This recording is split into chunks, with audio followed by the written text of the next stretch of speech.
स्कंदमाता की पौराणिक कथा। नवरात्रि के 5वें दिन मां स्कंदमाता की पूजा होती है।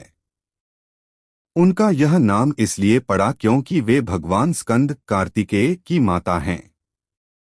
देवी स्कंदमाता का स्वरूप अत्यंत दिव्य और करुणामयी है। वे अपने गोद में बालक कार्तिकेय को लेकर सिंह पर सवार रहती हैं। उनकी 4 भुजाएं हैं, 2 हाथों में कमल के फूल, एक हाथ में कार्तिकेय और चौथा हाथ भक्तों को आशीर्वाद की मुद्रा में रहता है। कथा का वर्णन। बहुत समय पहले असुरराज तरकासुर ने अपनी कठोर तपस्या से भगवान ब्रह्मा को प्रसन्न कर लिया। जब ब्रह्मा जी उसके सामने प्रकट हुए तो उसने वरदान मांगा, हे प्रभु, मुझे केवल शिव पुत्र द्वारा ही मृत्यु प्राप्त हो। तरकासुर जानता था कि उस समय भगवान शिव योग और तपस्या में लीन थे और उनका विवाह भी नहीं हुआ था, इसलिए यह वरदान उसे अमरता के समान लगा। वरदान प्राप्त करके वह और भी अत्याचारी हो गया। उसने तीनों लोकों में हाहाकार मचा दिया। देवता, ऋषि और मनुष्य सभी त्रस्त हो गए। देवताओं ने समाधान के लिए भगवान विष्णु और ब्रह्मा जी से प्रार्थना की। तब ब्रह्मा जी ने कहा कि तरकासुर का वध केवल भगवान शिव और माता पार्वती के पुत्र द्वारा ही हो सकता है।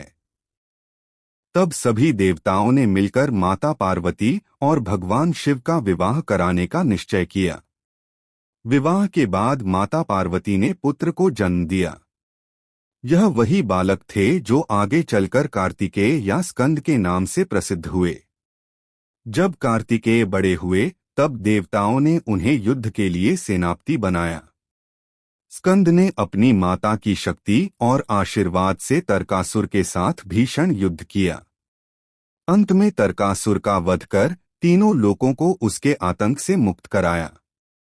चूंकि माता ने स्वयं भगवान स्कंद को जन्म दिया और उन्हें गोद में लेकर पालन पोषण किया, इस कारण उनका नाम स्कंदमाता पड़ा। स्कंदमाता की पूजा से सुख, शांति और समृद्धि प्राप्त होती है। जो साधक मां स्कंदमाता की आराधना करते हैं, उन्हें ज्ञान, विवेक और मोक्ष की प्राप्ति होती है।